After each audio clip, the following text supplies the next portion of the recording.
Rusty Quill presents the Magnus Archives.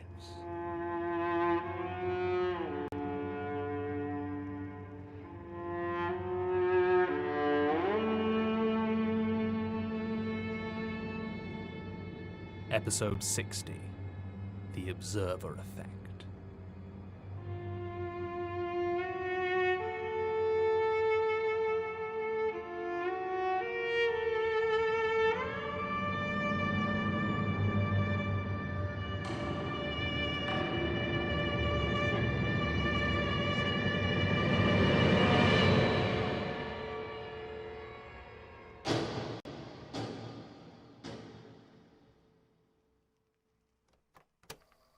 Statement of Rosa Meyer concerning a persistent feeling of being watched. Original statement given July 12th, 1972. Audio recording by Jonathan Sims, head archivist of the Magnus Institute, London. Statement begins. It's still there, still watching me. There's nowhere I can go, no place I can hide, that it doesn't keep looking at me. I don't know why. No idea what it wants from me, or if it ever had any plans beyond just staring from wherever it is hiding. I can't eat, I can't sleep. It's been months now, and it's still there. You can't see it, I know. I can't see it either, but that doesn't matter, because it can see me. That's what matters. I can feel its gaze burrowing into the back of my neck. Does it hate me? Does it just want me to keep living in fear? I don't know why this is happening to me. At first, I thought it was a person, some stalker who just kept hiding. I had this thought that if I kept feeling something was watching me, then it must be a person doing it. There must be someone following me. It's not like I haven't had stalkers before. I started to scan the faces of everyone I passed, looking to see if I recognized them, if I'd seen them before anywhere. Did I recognize the man in the green overcoat from the bus this morning? Did that bike messenger loop around the road and pass me again? No, they never did. Never. No one was following me, but something was watching. It still is. The strange thing is, it's a feeling I should be used to. I've been watched by people for years. I present the Look East segment for BBC News almost every day. Well, I used to. And on the other end of that camera there were tens of thousands of people. But I never felt it from them. Sometimes, as I kept my eyes locked on that camera reeling off the latest string of burglaries, I'd try to feel it, try to imagine all the people seeing me, watching me. Even then, even when I was trying, it was never more than a dead, empty lens. Maybe it's just as well that I never felt it before. I lost my job within 2 weeks of this feeling coming over me. I couldn't concentrate, I couldn't look at the camera, I couldn't read the dead, empty words on the page. I ended up having something of an on-air breakdown. I guess it's lucky you're based in London, so you couldn't have seen it. I know the moment it started. Looking back, it all seems so arbitrary. Like a switch suddenly being clicked on, and all at once my life is destroyed. It was 3 months ago, in April. I was doing inventory for some of my brother's estate. It was largely up to me to take care of it after his death. My parents were taking it very hard and weren't well enough themselves to make the journey down to his small house in Southampton to try and organise his meagre possessions. I suppose I wasn't in a good place to begin with. You're not meant to die of a stroke that young. I mean, he was only 38 and he wasn't exactly the healthiest, but it just seemed so unprovoked. I've always been quite religious and believed that things happened for a reason. Blessings ultimately came to the virtuous and misfortune to the wicked, but now I don't know. Perhaps you could say that my curiosity was a fault that brought this on me, but I didn't open the box because I was curious. I opened it because I had to in order to fully inventory my dead brother's possessions. I honestly don't think that's a transgression. It wasn't even marked as special. No oak chests or triple-locked brass boxes, just another brown cardboard box like any other. I don't think that anything about it struck me as special. Looking back, I feel like it marked itself, that it drew my eye and I would stare at it for longer than the other boxes piled up around his house. The place was so quiet.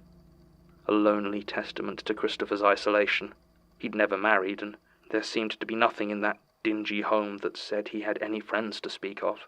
In a lot of ways it reminded me of my own life. I have friends enough in Norwich, but no family except Christopher and my parents. Though I do have my reasons. Still, looking through my late brother's things led to the sort of reflection that makes me uncomfortable, and I was drinking more than I normally would. It was my second day down there when I opened the box. I'd been going through all his old document boxes, and there were a lot. Christopher had worked for the history department at the University of Southampton. I don't know what he specialized in, we never really talked about his work, but based on what I found in his study, he'd written a few books on the subject of ancient myths and fetishes, those objects that were believed by various cultures to have supernatural or religious power imbued within them. His first book was on the Holy Cross of Christianity and how it operates as a fetish within our culture. This offended me a little bit. I was worried he was trivializing a faith that, as far as I knew, he shared with me. Still, I tried to read a chapter of it on the use of the cross in the vampire myth, but it was very dry and, quite frankly, a bit dull. Most of the boxes were similar, full of notes and clippings and bits of research that meant absolutely nothing to me. I put these aside to check with Angus Cartwright, one of Christopher's colleagues, who I had contacted to have a look at what papers of his I couldn't understand. Some of the boxes, however, contained what I can only assume was practical research. Fetish objects and totems from all around the world, small animal figures carved from bones, strings of glass beads tied together in intricate knotted patterns, grotesque quasi-human statuettes made of wood and old leather. Some of them were more than a little bit unsettling, but only one managed to send me spiraling into the place I am now. As I said, it was one of the last boxes I opened on the second day. It was late, and I had already made my way through most of a bottle of wine.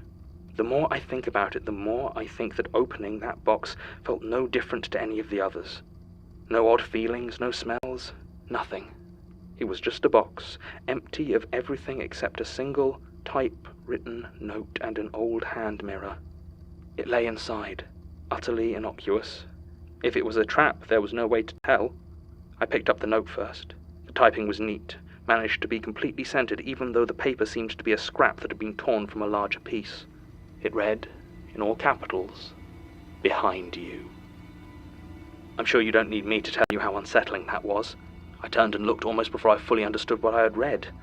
There was a window behind me, with a view of the street below my brother's study and the darkening sky above it. There was nothing there, though. Nobody walking along the street, no cars driving down it, nothing that seemed in any way out of place. I looked back at the note, shrugged, and reached down for the mirror. It was a bit heavier than I had expected, and under a thick layer of tarnish the frame seemed to be gold, or at least gold-plated. The glass itself was a bit grimy, but still seemed to be intact. I have no idea how old it was, or what period it might have been made, and though I searched the box thoroughly, I couldn't find anything that might explain where Christopher got it. I looked in the mirror. I was a mess. Hair unwashed, eyes red from crying, lips patchily stained a bruised purple from the wine. I hadn't really had any time to take care of or even look at myself since I got to Christopher's house, and this ancient hand mirror really showed it. I sighed, shook my head and prepared to check the next box, when the angle on the mirror shifted in my hand slightly, and I screamed. It now reflected the window behind me, and I could see a face staring in.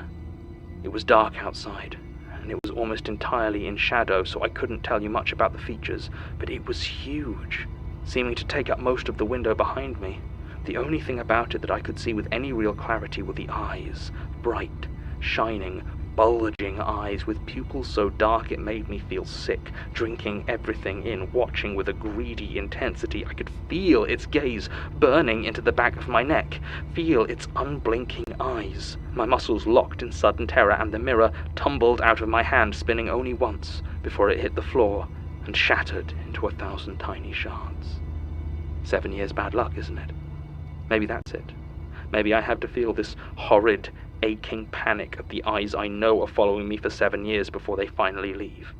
I hope not. But maybe even that's wishful thinking. Maybe this is now my life forever, and it will never, ever stop. I've tried to think whether I'd be able to go on if that was the case. I think I'd try, at least until my parents passed away. I couldn't stand for them to lose both children. Obviously, that was when my real problems began. I could write the face off as a brief but horrid hallucination, but the feeling of being under constant scrutiny and observation isn't something I can explain away so easily. I've considered the possibility that I'm just going insane. Being watched is not an uncommon symptom of psychosis or schizophrenia, and I've been keeping an eye out for the other symptoms, but in all other ways I feel fine. It's true, I'm finding it hard to concentrate, but that's only because I can't sleep, because they're watching me, those unseen eyes that hover everywhere and won't let me rest. I'm not mad. I'm sure I'm not mad. I still have what's left of the mirror. It's just a bent gold frame now. I tried to have new glass put in, but the only eyes it showed were mine. I did talk to Angus, though. He seemed a little bit unnerved by the line of questioning I was pursuing, or maybe just by how intensely I was asking the questions, but he answered me. He didn't recognize the mirror, but a few years ago, Christopher was looking into writing a book on the totems of what he called outer cults, small, organized groups of worshippers whose beliefs weren't simply deviations from paganism or other major religions, but seemed to focus on holy beings or concepts completely apart from what would be considered normal religious practice. Some seemed to have more in common with ancient shamanism than with organized hierarchical worship, and all were highly secretive. Christopher had apparently collected several artifacts considered holy by certain of these sects, though I could find no details among his documents. Angus couldn't be sure, but he believed that the mirror might have been one such object. Christopher had apparently abandoned the project about a year before his death, choosing instead to pursue a line of research into Inuit ceremonial carvings. And here's where we finally come to why I'm here, because Angus told me that my brother wasn't researching alone. He had apparently logged several trips to London in order to consult with your institute. I don't know why or what about, and no one here seems to be able or willing to help me find out, but he was here. I'm not going to rest until I find out why. Not that I could rest anyway. Those eyes still haunt my dreams and follow me through the waking world, even here. Especially here. Statement ends. A bit of an odd one, this. The mid-late 20th century seems marginally better filed than most of the archives, so we haven't seen as many rogue statements cropping up from that period. Most of the details from Ms. Meyer's statement seem to check out. Sasha got a confirmation from the BBC that she had indeed been one of the anchors for the Look East Evening News between 1970 and 72, until she suffered a nervous breakdown and damaged several cameras in their Norwich studio. Martin's checking with the University of Southampton also seems to confirm the details of Christopher Meyer's life and death. I even tried to read one or two of his books, but they were a bit dry even for me, and didn't appear to have any particular relevance to the case. I've been unable to locate any evidence that he made use of the Institute's library or consultation services, but even these days those records aren't kept in as much detail as they really should be, so that doesn't necessarily mean he wasn't here. What's most interesting is what Tim found out about the final 2 decades of Ms. Meyer's life before she died in prison in 1993. Following this statement, she apparently spent almost 12 years working low-level service jobs until both her mother and father passed away of cancer and heart disease respectively. There's nothing notable about this period in any official records, but on October the 24th, 1984, she murdered a delivery van driver named Danilo Kostic. She unloaded the van's normal cargo of filing paper and envelopes before filling it with several barrels of petrol. She was apprehended just south of Vauxhall Bridge after she jumped a red light and collided with another car. Luckily, the petrol did not ignite, and she was picked up by police as she tried to flee the scene. Originally charged with reckless driving, it didn't take long for them to connect her to the murder of Mr. Kostic, and she was given a sentence of 17 years in HMP Holloway. She died of pneumonia 9 years later. A bizarre and apparently motiveless crime. The one detail that still nags at me is that the company that Danilo Kostic worked for, Paper Run Limited, is the same company that, at the time, supplied most of the stationery to the Magnus Institute. I have a nasty feeling about exactly where she was taking that petrol. End recording. You don't mind if I record this, I trust? Well, to be honest, That's kind of one of the things we wanted to talk about. This is an intervention. Excuse me. if you'd rather it was an official disciplinary hearing, John, we can arrange it. Fine. Say your piece. We care about you, John. And you've been rather erratic since the Prentice incident. And we'd really like To not have to fire to you. make sure that you're doing okay. Look, I understand I've been a bit distant recently. You were watching my house. You followed me on my lunch break and searched my desk. You said I was lying about a murder. That is to say, You think we killed Gertrude? No, it's... Maybe. Maybe you did. I don't know. John, this is absurd. This goes far beyond an unhealthy work environment. I'll admit it's partly my fault for letting it get this bad. I should have stepped in earlier. You still don't believe us, do you? It's not that I don't believe you. It's just... I mean, you could have done it. Seriously, listen to yourself. Not right. We've gone a long way beyond right, Martin. There are monsters out there, and I don't know who or where they are, or if any of you... If you want me to trust you, then I'm sorry, but I need evidence. Here. And this is... A copy of all the CCTV from the week Gertrude disappeared. The police finally finished cleaning it up and examining it, and returned a copy. There aren't any cameras in the archive. But there are everywhere else, including all of the entrances into the archive, and across all of the feeds it provides a remarkably detailed account of all of our movements over that week, even yours. And you think this gives everyone an alibi? The police certainly do, but feel free to check it yourself. Thank you. I will. And let's have no more of this paranoia. I've been examining the CCTV feeds Elias gave me. It does seem to provide everyone with a solid alibi, and no one is seen entering or exiting the archives except Gertrude. At least not before Elias goes down and discovers the blood. Gertrude's own movements are somewhat erratic, and she seems to be in and out of the archives at all hours of the day and night. At some points looking rather dishevelled. That could stand closer scrutiny later, but for now I can't quite figure out whether this exoneration of my colleagues is more of a relief or a frustration. At the very least, it seems I have been rather unfair to them. I just hope they haven't entirely lost respect for me. One thing that does nothing to ease my mind, though, is the renewed significance this puts on the tunnels beneath the archive, as it seems more and more likely that whoever or whatever is living down there is the same thing that killed Gertrude. End supplemental.